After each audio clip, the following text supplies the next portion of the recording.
اور کراچی کے اپنی آنکھوں کے سامنے ہمیں نیچے جاتے دیکھا ہے. کیونکہ جس سطح کی کرپشن ہے پیپلز پارٹی میں, نہ کوئی ان کے اندر کوئی, یعنی بے شرمی سے چوری کرتے ہیں وہاں. تو کراچی کے لوگ تو سب سے زیادہ شعور والے لوگ ہیں. تو کراچی کیونکہ ان کی بڑی پولیٹیکل لوگ ہیں, یا وہاں پشتون ہے جو اکثریت ہے, میں کراچی کی بات کر رہی ہوں, اردو اسپیکنگ ہے, ان میں بڑا شعور ہے. تو وہ کیسے پیپلز پارٹی کو الیکٹ کر سکتے ہیں؟ تو یہ تو ایک پورا ایک پولیس, ایڈمنسٹریشن, دھاندلی, الیکشن کمیشن, یہ مل کے یہ مذاق کیا ہے. یہ الیکشن نہیں ہے اور ہونا بھی نہیں چاہیے, اس کو انال کر دینا چاہیے, کیونکہ یہ پبلک ریپرزینٹ ہی نہیں کرتا پبلک اوپینین. جہاں تک تحریک انصاف ہماری اپنی پرفارمنس ہے, ہماری جو لوکل باڈی الیکشن ہوتا ہے اس کے اندر خاص طور پہ آپ کی تنظیموں کا بہت بڑا رول ہوتا ہے, کیونکہ انہوں نے لوگوں کو نکالنا ہوتا ہے. وہ چھوٹا الیکشن ہو رہا تھا محلوں کا, تو اس میں ہماری جو تنظیم ہے وہ اس سطح کی پرفارمنس دے نہیں سکی یا بن سکی جو کہ لوکل گورنمنٹ میں دھاندلی کے باوجود جیتی. جس طرح پنجاب میں ہم جیتے تھے بائی الیکشنز, انہوں نے پوری دھاندلی کی پنجاب کے اندر, گورنمنٹ ان کی تھی, حمزہ کی تھی, لیکن ہماری جس لیول کی لوکل آرگنائزیشن حالانکہ اس سے بہتر ہونی چاہیے, لیکن وہ اس طرح پبلک نکلی کہ دھاندلی کے باوجود ہار گئے وہ. خان صاحب, میں ایک شارٹ کویشچن اسی سے جوڑ دیتی ہوں. آپ نے کے پی لے لیا, مطلب الیکشنز کے through people vote for you, they believe in you. By the way I went to Peshawar, I saw there was a tremendous change ماشاء اللہ شہر میں. آئی ایگری کراچی کھنڈر بن چکا ہے. سوال یہ پیدا ہوتا ہے کہ آپ نے اب پنجاب بھی لے لیا, کیونکہ آپ خود بھی یہاں موجود ہیں, اور آپ نے خود, آپ کی پریزنس سے نا خان صاحب بہت فرق پڑتا ہے. میں کراچی کے لوگوں کی طرف سے ریکویسٹ کرتی ہوں, please come to Karachi for some time. اس کو بھی اپنا ایک منی اڈا بنا لینا چھوٹا سا, وہاں ٹائم دیں تاکہ یہ سارے ایشوز ختم ہو اور ہمیں بھی کوئی ریلیف ملے, ہماری بھی کوئی سنوائی ہو. انشاءاللہ جی, جب میں یہ ٹھیک ہوں گا انشاءاللہ, تو میں نے سندھ, کراچی بھی, لیکن سندھ کے اندر جانا ہے. میرے خیال میں جو سب سے زیادہ اس وقت مظلوم لوگ ہیں, جن کے اوپر ظلم ہو رہا ہے اور جن لوٹا جا رہا ہے, جن کو میں آنیسٹلی یہ ورڈ یوز کرتا ہوں, جن کو لوٹا جا رہا ہے اور بے شرمی سے لوٹا جا رہا ہے. مجھے یاد ہے, میں نے ایک, جب میں پرائم منسٹر تھا, میں میٹنگ کر رہا یہ کنسٹرکشن کے اوپر کہ نوکریاں ملے ہیں. وہ کنسٹرکشن انڈسٹری سے 30 اور فیکٹری انڈسٹری چل پڑتی ہیں.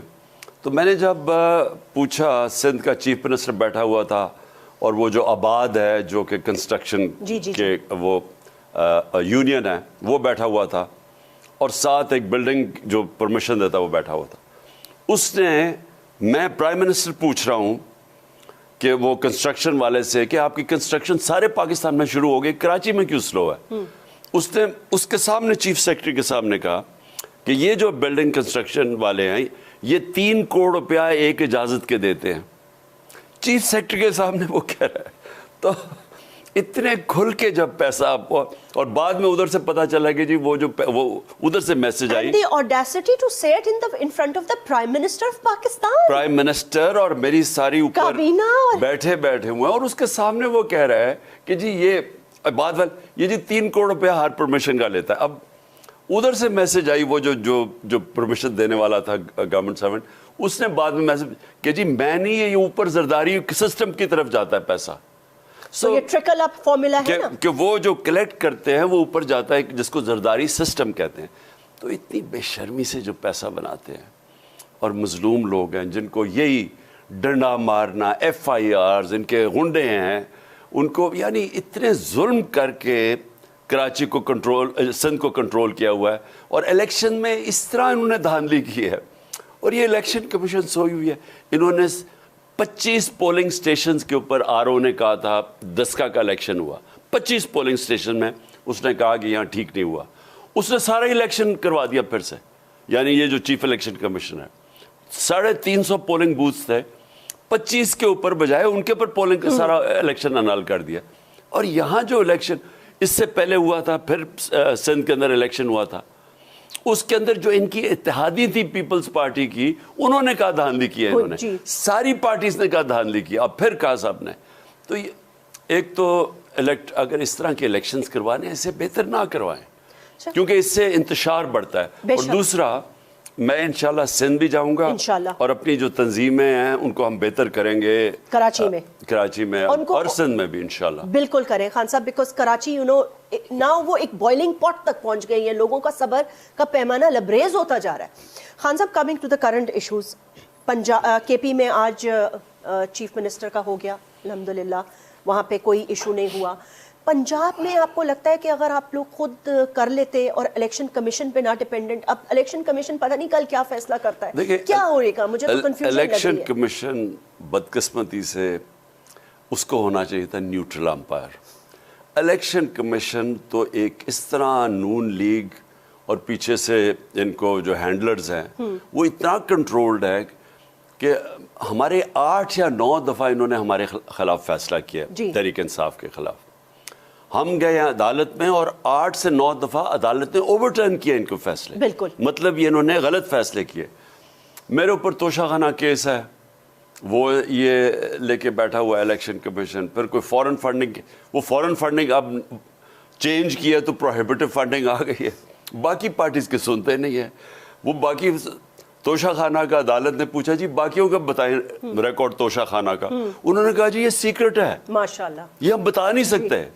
اور وہ گھر لے گئے ہوں گے نا، اور وہ گاڑیاں لی ہوئی ہیں زرداری نے، بی ایم ڈبلیو پتہ نہیں کیا، جو ساری انلیگل ہے. نواز شریف نے گاڑی لی ہوئی ہے توشہ خانہ سے، اس کی کوئی بات نہیں کر رہا. وہ عمران خان کی گھڑی جو میری اپنی گھڑی میں نے بیچی ہے اس کے اوپر انہوں نے سارا توشہ خانہ، یہ گورنمنٹ نے مل کے، ہینڈلرز نے مل کے، یعنی ایک اتنا بڑی چیز بنائی.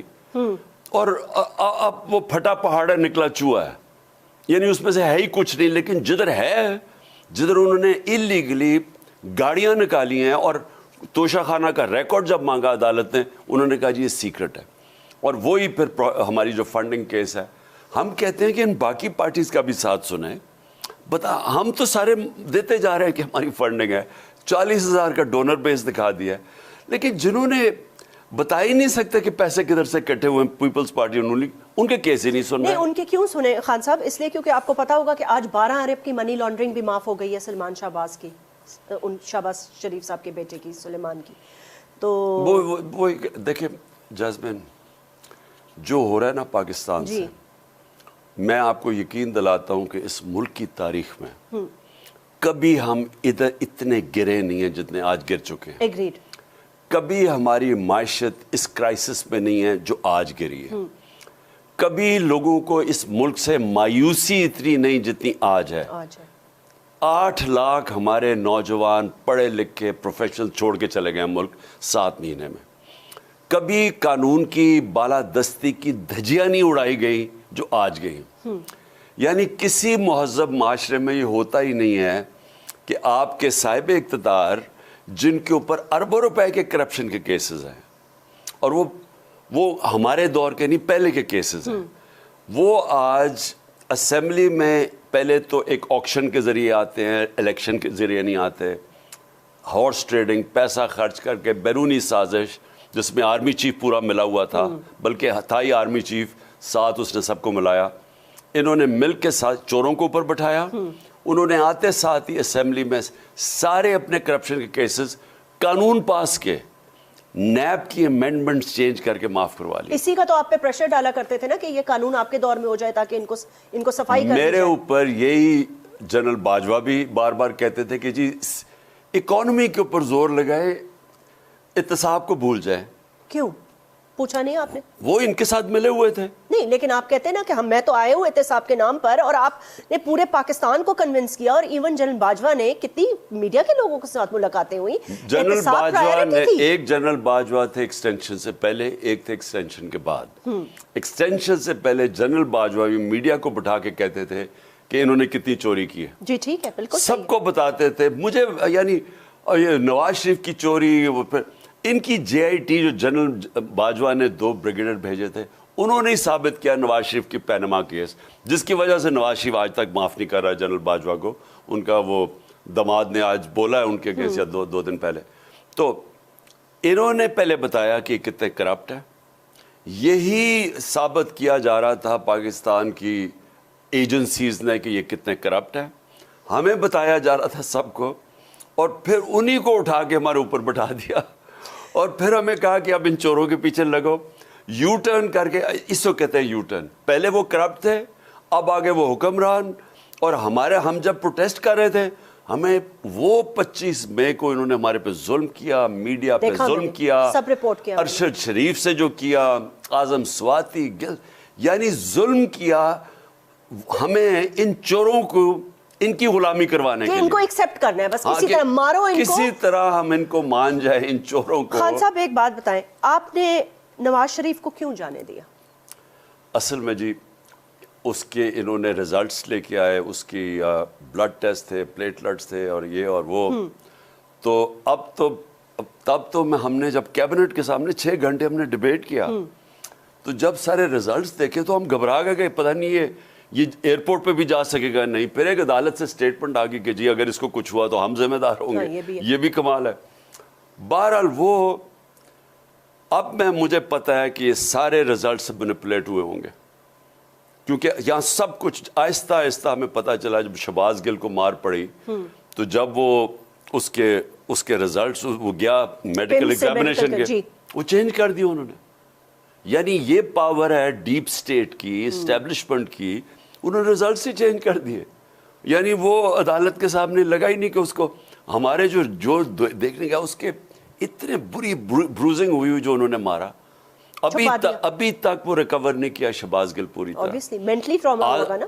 اور اعظم سواتی سے جو کیا, تو وہ جو جب آپ یہاں ریزلٹس اور چھوڑیں, میرا جو مجھے جو میں exactly I was about to come to this کہ یہ جے آئی ٹی بنی, اب سنیں جے آئی ٹی بنی ہوئی ہے.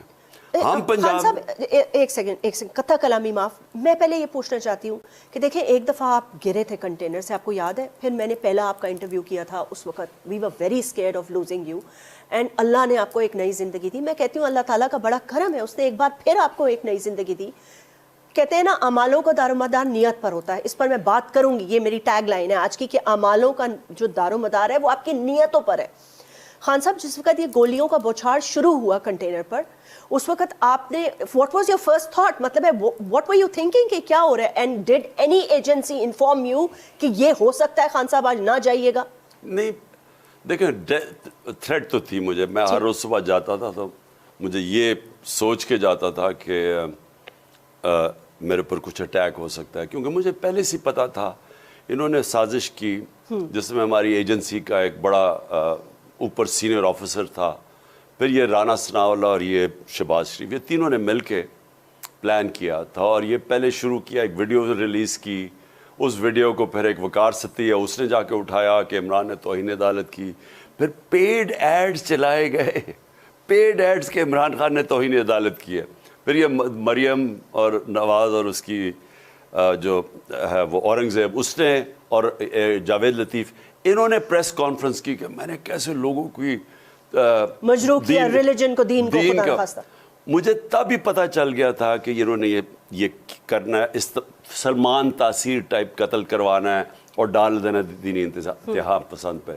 تو میں نے تب بھی کہا اس چیز کے اوپر جلسوں میں کہا کہ یہ کرنے والے ہیں, اور وہی کیا انہوں نے. لیکن جو انہوں نے اس کے بعد کیا, اگر کسی کو کوئی شک تھا نا کہ اس کے پیچھے یہ پاورفل ہماری ایجنسی اور ہمارا یہ رانا ثناءاللہ اور یہ پرائم منسٹر انوالوڈ ہے, وہ سارے شک ختم ہو گئے کہ میں ہماری گورنمنٹ پاور میں ایکس پرائم منسٹر ہوں, ہماری گورنمنٹ پنجاب میں, ہمارے پولیس آفیسرز انہوں نے پورا کور اپ کرنے کی کوشش کی. جو ڈی پی او گجرات تھا اس نے اپنے موبائل سے وہ فلم بنا کے تو میڈیا کو ریلیز کر دی, کبھی کوئی پولیس آفیسر نہیں کرتا. اس سے جب جے آئی ٹی نے مانگا کہ بتاؤ اپنا موبائل لے کے آؤ اور بات کرو, اس نے ریفیوز کر دیا.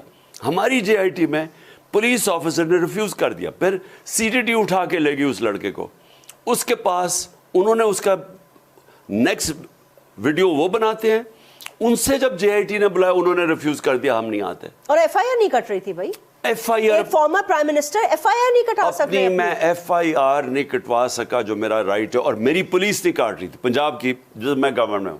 پھر آپ یہ سمجھیں کہ جو جے آئی ٹی کے 4 ممبرز, جے آئی ٹی کے ممبرز, انہوں نے اپنی سٹیٹمنٹس بدل دی.